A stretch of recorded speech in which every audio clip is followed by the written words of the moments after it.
Hi everyone! Welcome to my new vlog. So ngayong araw ay napagpasyahan ng magpamilya na maligo sa dagat. So ito ay bumabiyahe na kami papunta sa dagat. Kung makikita nyo is very nature vibes talaga yung madadaanan namin kasi nasa bundok po talaga yung location namin. Ay kung makikita nyo madaming punong kahoy, napakaaliwalas tingnan. Napakasarap ng simoy ng hangin dito. Ayan kung makikita nyo ang ganda diba ng daan. Bundukin, maraming puno, ayan makita kayo mga sobrang green talaga, eco-friendly ng lugar na ito. Diyan sa bandang baba na dyan, makikita mo yung river, ayan, kita nyo, ayan ayan yung river, tatawid tayo dyan upang makapunta dun sa kabilang kalsada. At pagkatawid natin yan ay nasa bulwangan na tayo, nasa ibang town na tayo, nasa ibang part ng town na tayo. Kasi yung barangay namin, pag nasa kabila, nung pagka tumawid ka dyan sa ilog na yan, is kabilang barangay na. Sa amin is sa Igbaras, yung pag sa kabila is nasa Gimbal na. Ayan, ang ganda diba? Ang ganda ng river. So, ayan. Huminto kami dyan sa mga kasama namin. Kasi yung mga kasama namin is naglalakad kami, nagmotor. Kaya huminto kami dyan para sama-sama na rin kaming maglakad. Ayan, ang dami namin. Kala mo talaga isang batalyon. So, andito na kami. May river pa dyan, pero meron siyang ang tawag dito bridge. Ayan, kung makita niyo may bridge siya. Kaya nakatawid kami dyan. Nag-aantay na kami ng tricycle. Saka aalis na rin kami papunta doon sa aming pupuntahan. Kasi dadaan pa kami sa bayan ng Gimbal, then sa bayan ng Tigbawan.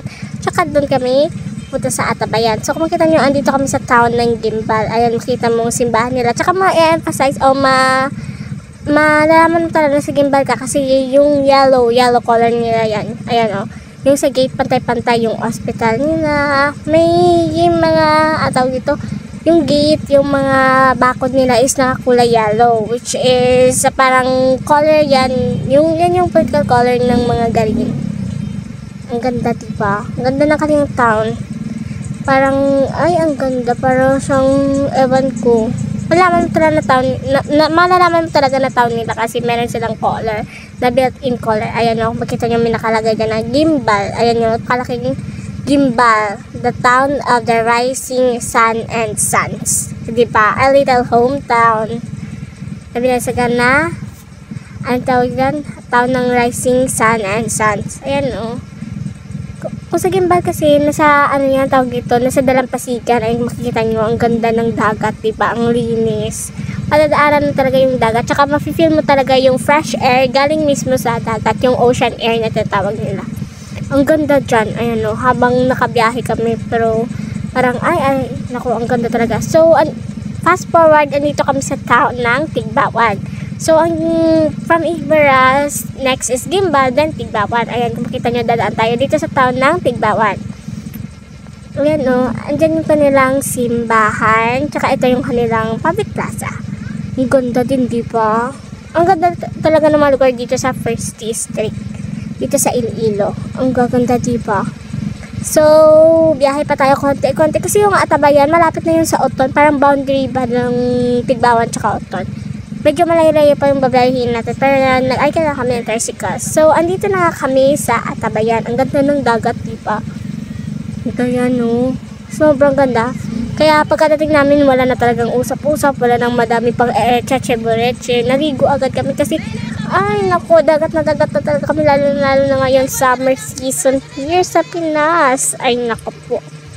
Sobrang enjoy namin yung dagat. Kung makikita nyo naman, sobrang linis ng dagat. Tsaka marami pa dyang bangka. Kasi yung mga bangka na yan yung ginagamit sa pangingisda. Kaya pagka may nadating na bangka, ay, excited talaga kami kasi bibili ka ng mga tawag dito, mga isda. Yung isda man na masariwa. Tsaka, ang tawag dito, magluto-luto kayo dyan. Mag-ihaw-ihaw kayo ng isda. Ayan, sobrang sarap. Sobrang, iba talaga yung lasa ng isda pagka-preska eh. Yun yung mga kasama ko, enjoy na enjoy sa swimming. Ang linis talaga ng dagat nila dito. Ewan ko ba. Ayan enjoy na enjoy sila. Ang dami kayo namin. Isang pamilya talaga kami. Ay, sobrang enjoy na enjoy namin. Tsaka, yan pala is walang bayad kasi sa kakilala namin yan. Wala naman talagang bayad dyan kasi nasa dalampasigan yan. Kaya nakatipid kami. Nung namin yung dala namin pagkain, pamasahe, ayun na, nakatipid kami. So, ito pala yung mga pagkain namin, may inihaw na bangus, at tawag ito, kinilaw, may kanin, meron din yung baboy, yung, tawag doon, afritada, yung KBL, yung Kadjes Baboy Langka, may mga, tawag dito, seafood din dyan, may green shell, may madala din kami prutas, yung, tsaka, tawag dito, yung Indian Mingo ba? Tsaka yung santol. Tsaka may bidyukihan din yan. Kaya sobrang saya talaga namin. Ayan o. Makikita nyo. Diba? Ang saya. Nakanta-kanta. Nasayaw-sayaw kami dyan. Enjoy lang.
So, tapos na nga kami maligo. Ayan, konting katuwaan lang. Nasayaw-sayaw sila lolo dyan, sila mama, yung mga nanay. Nag-enjoy lang dyan.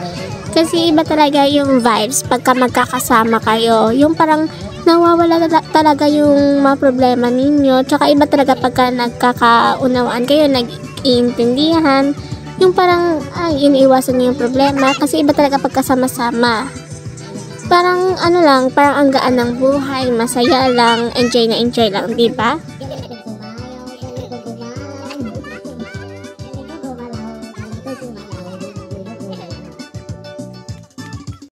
So, hanggang dito na lang muna, pauwi na rin kami. Nag-enjoy ba kayo sa vlog ko?